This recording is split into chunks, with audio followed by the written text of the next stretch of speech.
이 얘기를 먼저 좀 다루고 가야 될 것 같아요. 계엄 이후에 현직 해군 노은결 소령이 윤석열 정부로부터 불법 사찰과 폭행을 당했다고 어느 날 갑자기 기자회견을 했었습니다. 예. 매불쇼는 이제 그 부분을 좀 다루긴 했습니다만 대한민국 언론에서는 거의 다 못 본 척했죠. 그래서 오늘 매불쇼가 이 얘기를 잠깐 나누고 갈까 하는데요. 조금 걱정돼요. 이분이 지금 현직 군인이거든요. 아, 현직이세요? 예, 현직인데 예. 이 매불쇼에 출연을 해서 이게 또 괜히 발목을 잡는 건 아닌가 하는 좀 걱정이 됩니다. 예.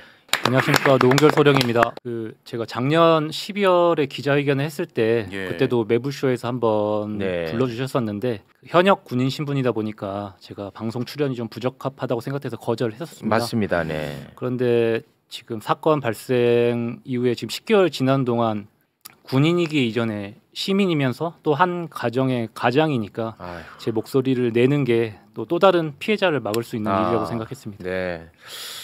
그래서 잠깐 정리를 하고 이야기를 좀 들어보도록 하겠습니다. 노은결 소령은요, 해군 의장대 대장이야. 예, 그래서 대통령실 관련한 행사를 굉장히 많이 하다 보니까 대통령실 출입이 잦았습니다. 예. 그래서 이제 근무하던 중에 대통령실 직원들이 윤석열이나 김건희에 대해서 이야기하는 것을 따로 녹음하는 형식으로 기록을 해뒀어요. 예. 그리고 이제 거기에는 명태균 관련한 내용도 있었고요. 네. 그리고 특히 최상병 문제가 터지고 임성근 사단장을 목격을 합니다. 우연히.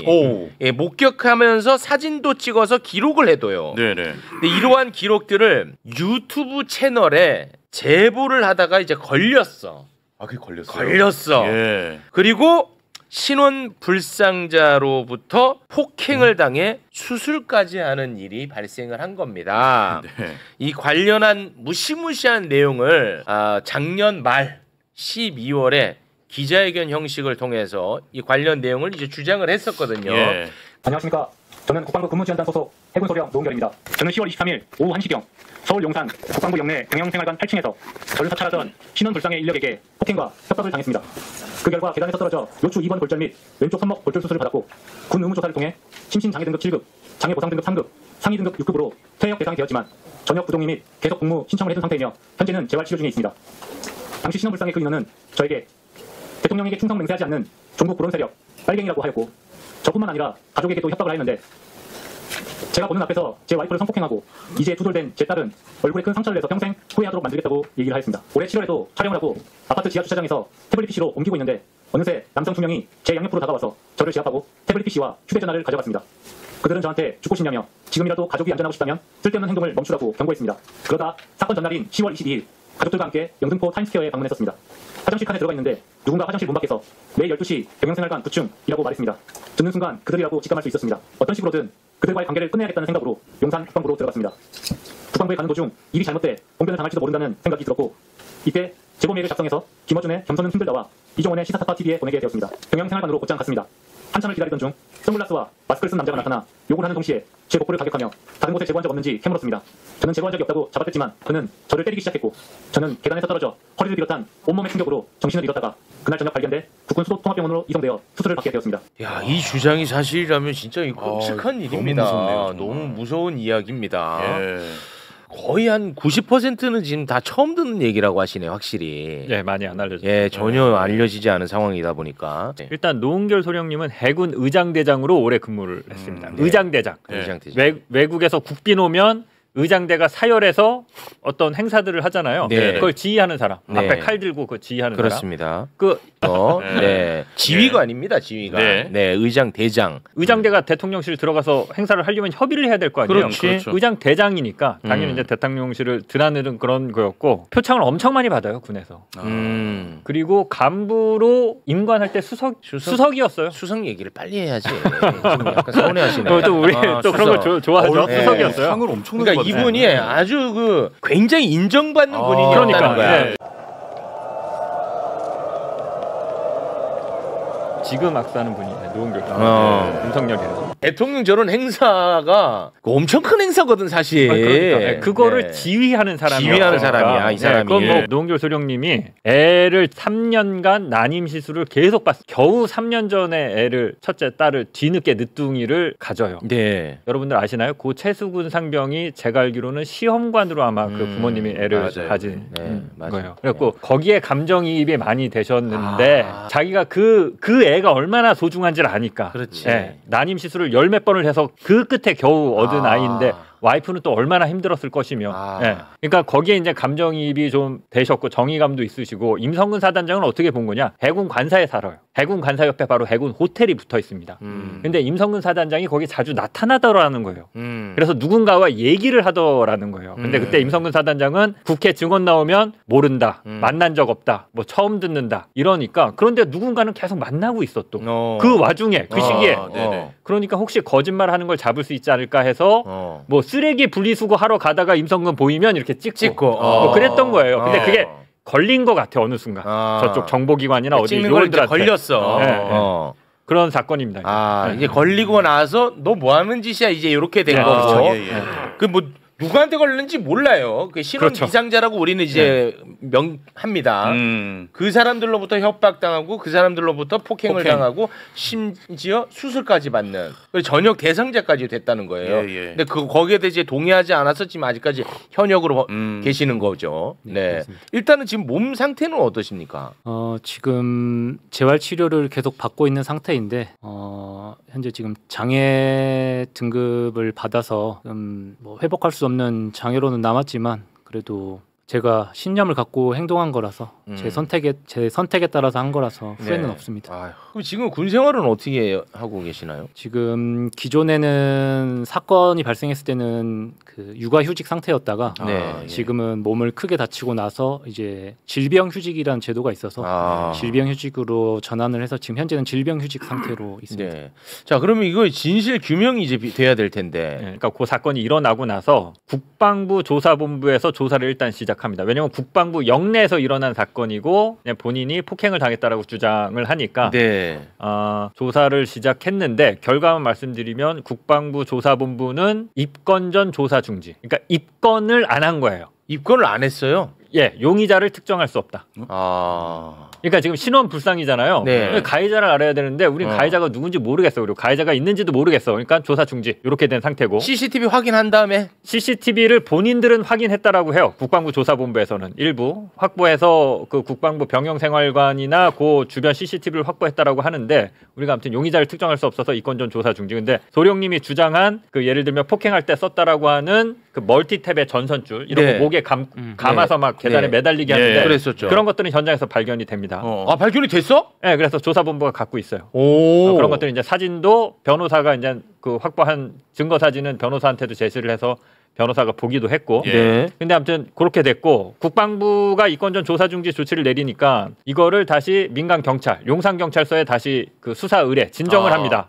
조사해달라. 국방부에서는 이거 못할 것 같다. 근데 이제 경찰은 공나무 사건 종결. 국방부 조사본부가 한 거 왜 우리가 따로 할 수 있을 건 없을 것 같네. 그래서 공나무 사건 종결. 요 상태입니다. 그래서 오늘 상태가 아니라 다 종결된 거네. 그렇죠. 없어요. 사건이 없어요. 그래서 이제 국감도 지금 현재 앞두고 있고 이제 9월 10월이면 국회에서 국정감사가 열리잖아요. 어찌됐건 사건이 하나 계류돼 있는 게 필요하다 싶어서 오늘 일단 다시 경찰에 뭐 그 고소를 하는 건 의미가 없을 것 같고 노은결 소령님이 일단 최수근 상병 특검에는 좀 부담 드리는 것 같아서 죄송한 마음도 있는데 일단 주의를 환기시키기 위해서 오늘 3시 반에 최수근 상병 특검에다가 고소장을 일단 좀 제출해서 사건을 하나 계류를 시켜놓으려고 합니다. 그래서 요 특검에도 이게 고소가 가능해요? 어찌됐건 임성근 사단장과 관련해서 뭔가 행위를 하다가 지금 그 당한 거기 때문에 그걸 갖고 이제 특검이 수사를 해줄지는 모르겠어요.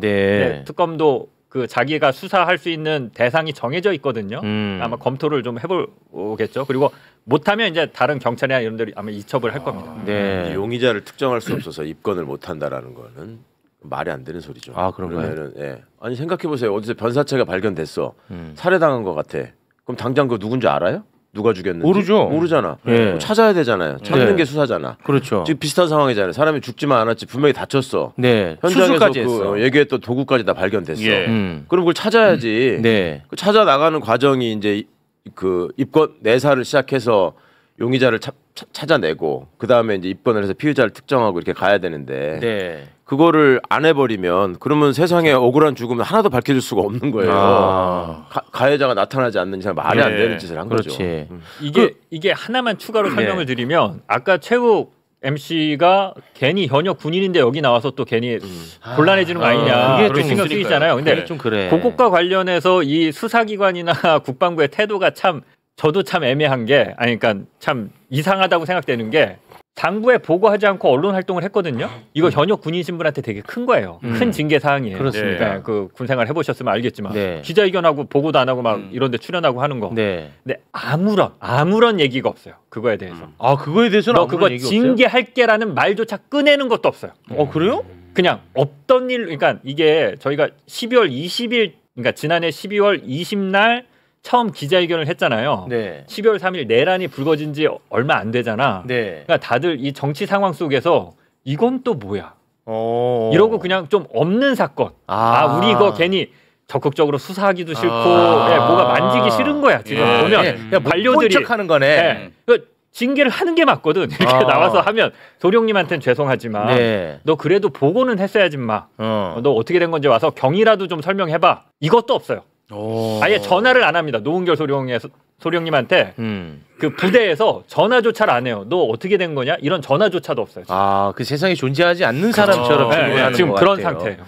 아니 우리 최강 의원님 그 굉장히 그 높은 자리에 계시니까 제가 아니 진짜로 진지하게 민원을 좀 한번 넣고 싶은데 다른 거 말고 그냥 진상 규명만 좀 해주시면 안 됩니까? 그러니까요. 네. 해야 될 일이죠. 장관도 이제 문민 장관이 들어가시고 했는데 네. 조사본부도 앞으로 이제 또 다른 개편을 또 앞두고 있고 네. 반드시 이건 하게 해야죠. 네. 근데 지금 그 의장대가 네. 근지단 직속이에요? 그 직속 상관이 근지단장이에요? 바로? 맞습니다. 그 근지단장. 의장대 제 위에 상급자인 의장 대대장이 대대장님이 국방부 육군 의장 중령으로 대대장. 그건 있고, 있지. 예. 네, 말씀하신 것처럼 제 직속 상관은 대대장이고 그 위에 이제 근무지원 단장, 네네 근지단장님. 그러니까 의장 대대장은 육군 중령이에요. 네, 여전히. 맞습니다. 네. 그 근지단장은 예전에는 육군 소장이었는데 지금 뭐예요? 지금은 민간 공무원으로 바뀌어 있습니다. 그냥 군무원도 아니고 공무원이에요. 네네네. 아니 이걸 왜 여쭤보냐면 네네네. 지금 이제 해군 의장대장이라고 하니까 모든 의장대를 다 지휘하는 것 같은데 각 네. 군별로 해병대까지 의장대가 따로따로 있단 말이에요. 예. 그게 이제 각각 다른 옷을 입고 의장 네. 행사를 할 때 네네. 그걸 하는 걸 통제하는 이제 국방부 의장 대대장이라는 게 있다고. 그거를 이제 중령이. 통할하는. 네. 그러니까 이제 이 문제를 노은결 소령한테 삼으려면 네. 그 의장 대대장 그다음에 근무 지원 단장은 이제 예전에는 현역 군인 소장이었는데 지금은 이제 민간인이라고 하잖아요. 네. 공무원이라고 하잖아요. 그러니까 네. 그 사람들이 노은결 소령한테 시비를 붙었어야 돼. 왜 기자회견 하고 다니냐. 왜 나한테 보고 안 하냐 해야 되는데 지금 아무도 안 한다는 뭐 그렇다는 거네요. 얘기는 네. 되게 이상한 거예요. 그러니까 현역은 육사니까 안 한다 친다고 하더라도 공무원은 그래야 될 이유가 없거든. 자기가 저기 잘 보이기 위해서라도 일로 와봐 왜 안 해 이렇게 해야 되고 그렇죠. 박정훈 대령을 애초에 징계한다고 할 때 KBS에 출연해가지고 맞아요. 인터뷰한 거 가지고 예. 애들이 그랬잖아요. 네. 그러니까 지들이 보기에 뭔가 민감한 상황 득달같이 가가지고 그걸로 징계를 해. 저도 옛날에 뭐 저 육군참모총장 수사하다가 잘렸다고 어쩌고 할 때 그때도 지네들끼리 나 만나지도 않았는데 기자 만났다고 허위로 사실을 만들어가지고 징계했었거든. 네. 그러니까 지네한테 불리한 거는 그렇게 빨리빨리 하는데 이거는 지금 되게 불리한 사건이잖아요. 네. 근데 가만히 있다는 게 너무 이상한 거지 지금 장현숙이 내 얘기가. 아니 그러면 신원 불상자 이거는 뭐 아무도 이제 알 수 없는 상황인데 가능성은 뭐 누구 정도로 볼 수 있어요? 가능성? 그러니까 군대 안에서 그런 짓을 할 수 있는 게 예를 들어 뭐 특임대 그냥 까만 옷 입고 다녔다 그랬잖아요 그때 그죠? 특임대 그 다음에 특임대라는 게 있어. 그러니까 뭐 완전 우리 저 707이라고 본 거 있었잖아요. 걔네가 왜 이런 짓을 하는 거예요? 아니 그러니까 이상하다는 거지. 그러니까 본인이 본 거는 지금 흑복 입고 돌아다니는 애들만 본 거거든요. 근데 까만 옷 입은 애들이 그 특임대하고 그다음에 헌병대 일부 특수 임무대가 있어요. 예. 그다음에 방첩사 있는 데가 있는지는 모르겠는데 있을 수도 있어. 걔들은 이제 옷 훔쳐갖고 입기도 하는 놈들이니까. 그러니까 이제 그런 정도. 그다음에 정보사에 HID 뭐 이런 것들 있잖아. 네네네. 네. 그것들도 관련돼 있을 수 있고. 군인 신분일 가능성이 있다는 거네요. 그러니까 군인들만 가능하죠. 저기 생활관으로 오라 그래가지고 그 안에서 지금 범행이 일어났잖아요. 국정원 요원은 될 수가 없는 거예요? 국정원은 힘들죠. 그건 힘들어. 네. 그게 위치가 애매한 게 국방부 용산에 여기 국방부 영내잖아요. 병영생활관이 그 군 부대 아닌데 또 대통령실 바로 옆이에요. 그렇겠죠. 용산이니까. 네, 대통령실과 아주 가까워요. 건물 위치가. 저희는 경호처도 좀 알 수 있지 않을까? 왜냐면 거기가 이제 경호처가 관리를 안 하기 힘든 대통령실이랑 워낙 가까워서 뭐 그런 의심이나 추정 정도가 경호처가 지휘하는 헌병이 있지. 걔들도 흑복을 입지. 그때 왜 영장 집행 저지할 적에 까만 옷 입고 애들 서 있고 그랬잖아. 네네네. 군인이라 그랬었잖아. 그럴 가능성도 또 있고. 알겠습니다. 우리 그러면 노은결 소령님. 뭐 굉장히 어려운 자리 나오셨는데 내 이 얘기는 꼭 하고 싶다 하는 부분이 있으면 한 말씀 좀 부탁드리겠습니다.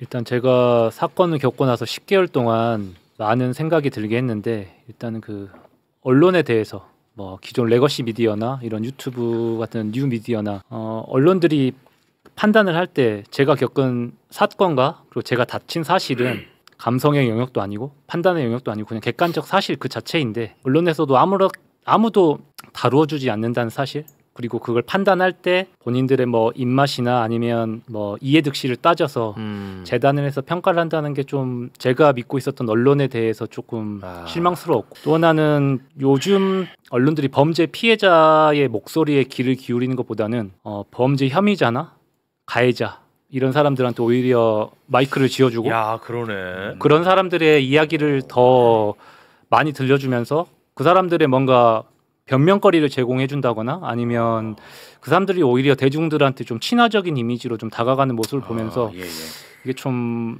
뭔가 좀 안 맞지 않나 그런 씁쓸한 생각을 되게 많이 중요한 했습니다. 말씀인데요. 출입처 제도의 문제와도 연결돼 있는 거잖아요. 이게 과거부터 장 기자님 더 잘 아시겠지만 출입처 기자로서 그 출입처하고 결탁해가지고 그냥 제대로 감시 역할을 못하고 함께 유착해서 썩어버리는 대표적인 데가 국방부 기자실이었어요. 그러니까 국방부를 생각해보세요. 취재하기가 어렵죠. 뭐 이렇게 접근하려고 그러고 보안이 안 된다 그러고 계급 낮은 사람은 인터뷰하면 징계한다고 하니까 못하고 그러면은 정보를 공급받는 선이 되게 단순해요. 그거를 주로 하는 데가 대변인실이라고 해서 있는 데가 있고 근데 대변인실은 자기가 직접 일하는 게 아니라 주워 모은 얘기를 전해주는 건데 직접 이제 기자들을 붙잡고 뭔가 이제 유도를 하고 방향을 정하는 게 정보수사기관이에요 주로. 걔네들은 사복 입고 다니면서 기자실 다니면서 특히 이제 저 옛날 기무사, 방첩사 직원들 이런 애들이 기자들 입장에서 볼 때는 정보가 나올 수 있는 유일한 통로야. 아니면은 계급 높은 사람들, 국방부의 주요 간부들. 그러면 그 사람들이 지네한테 유리한 얘기를 하지. 그렇지. 어두운 흑막이 있는 얘기를 하겠습니까? 그러니까 일방적인 보도만 계속 되는 거고 그다음에 기자들이 노은결 소령한테는 얻어먹을 게 없잖아요. 없죠. 근데 그것들하고 친하게 지내면 면세 양주부터 군 휴양소 싸게 별짓을 다 해. 이것들이 휴가라고 가가지고 막 군 장성한테 브리핑도 받고 지금은 좀 낮았는지 모르겠는데 하여튼 그런 구조적인 문제가 지금 이 사건에도 영향을 미치고 있는 거고. 노소령님이 좀 점잖게 말씀을 하셨는데 이게 무슨 얘기냐면 명태균 같은 사람은 정말 많은 언론과 정말 많은 뭐 유튜브 채널과 해서 했던 얘기 또 하라고 마이크를 계속 쥐어주는데 노은결 소령님은 그걸 보면서 내 얘기 저 사람 1시간 얘기할 때 언론에서 1분, 5분, 10분만 관심을 좀 가져줄 수 있는 거 아닌가? 맞는 말이야. 사실 지금 그 하소연을 하시는 거예요. 맞는 말씀이에요. 전 매우 강력하게 동의합니다. 제가 짧게 설명드릴게요. 충분히 다룰 만하잖아. 기자회견하고 제가 기자들한테 전화 많이 받았어요. 응원한다는. 이상하잖아. 아니 지금 우리가 무슨 올림픽 하냐? 그러니까요. 이게 왜 그러냐면 기사를 쓰기가 어려워요. 흔한 말로 뭐를 많이 써야 되는 거죠. 자기 노력을. 근데 리스크가 또 커. 리스크가 크지. 기사를 썼을 때. 12월 달 기자회견하고 한 6, 7개 되는 언론사가 기사를 썼다가 가내리고 지금 반론 보도만 게재돼 있어요. 근데 노은결 소령님 사건이었고 반론 보도만 게재가 돼 있어요. 아니 근데 이거는 언론사가 자체적으로 판단한 게 아니라 언중이의 판단에 따른 거 아니에요? 대통령실이 세게 언론사에 항의합니다. 그렇습니다. 그때 늘 지적되는 게 언론의 이중성. 이재명 대통령 처음 뭐 대장동 의혹 제기됐을 때 뭔 객관적인 증거가 있어서 다 달라붙어서 썼어요. 예리한데? 네 편 내 편 이미 정해져 있는 거예요. 그러니까 우리 편 아닌 사람은 굉장히 엄격한 기준을 들이대서 증거가 나와야 쓸까 말까. 기울백은 증거 있는데 왜 안 썼어? 예리한데?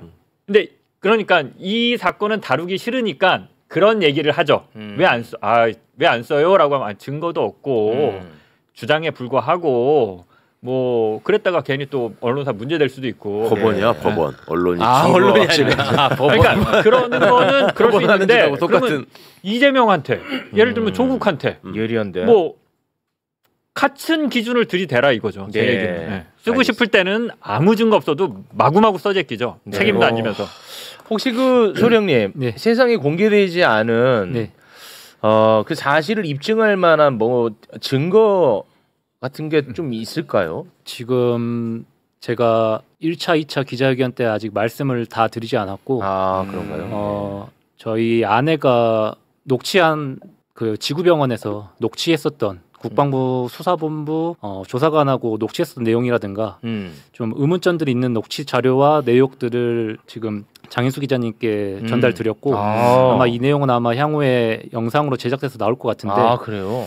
그 제가 좀 제 사건에 권력의 개입이 돼 있다고 좀 의문을 푸는 포인트가 한 3군데 정도 있습니다. 네. 첫 번째는 제가 사건 당일에 9시에 발견이 됐는데 발견이 되고 나서 구조가 돼서 앰뷸런스에 탑승을 했는데도 앰뷸런스가 장시간 출발을 하지 않아서 하반신 마비가 올 수도 있는데 그럼 제 생각에는 골든 타임이 있을 것 같은데 계속 출발하지 않아서 왜 이렇게 출발하지 않느냐고 물어보니까 그냥 기다려라. 잠시 기다려라. 그래서 9시에 제가 발견이 됐는데 실제 출발은 10시 23분. 제가 병영생활관에서 떨어진 건 8층이었는데 눈을 떠서 의식을 차렸을 때는 9층에 아무도 없는 공간에 제가 올려져 있었고 제가 한 3시간, 4시간 동안 계속 소리 내고 다치니까 목소리가 안 나와서 계속 그 계단 난간을 두드리고 소리를 내서 한 3시간, 4시간 지나서 저녁 9시 정도에 발견이 됐었는데 앰뷸런스가 출발한 시간은 10시 23분으로 기록이 돼 있어서 왜 이렇게 늦게까지 방치가 돼 있었을까? 그 점이 하나 좀 의심스럽고 그건 좀 의심스러운 대목이고요. 또 하나는 삼청동에 있는 국군 지구병원으로 이송이 되었을 때 제가 주머니에 몰래 가지고 있었던 그 증거를 담아놨었던 USB가 저희 아내가 보호자 연락을 받고 병원에 도착했을 때 왜 제 주머니에서 꺼내져서 사람들 다 볼 수 있게끔 수첩과 USB가 그렇게 가지런히 놓여져 있었는지 저는 이제 그때 USB가 교체가 됐는지 아니면 언제 됐는지 알 수는 없지만 교체됐어요? 네, 저는 증거를 가지고 있는 자료를 가지고 갔었는데 나중에 이제 기자님께 USB를 드렸을 때는 그게 아예 모든 자료가 없는 그냥 비어 있는 USB라고 확인을 했고 자기가 들고 있는 USB를 국방부 병영생활관 들어가기 전에 사진을 찍어서 뉴스 공장, 경공 뉴스 공장과 시사타파 TV에 제보를 해요. 그때 USB가 있잖아요.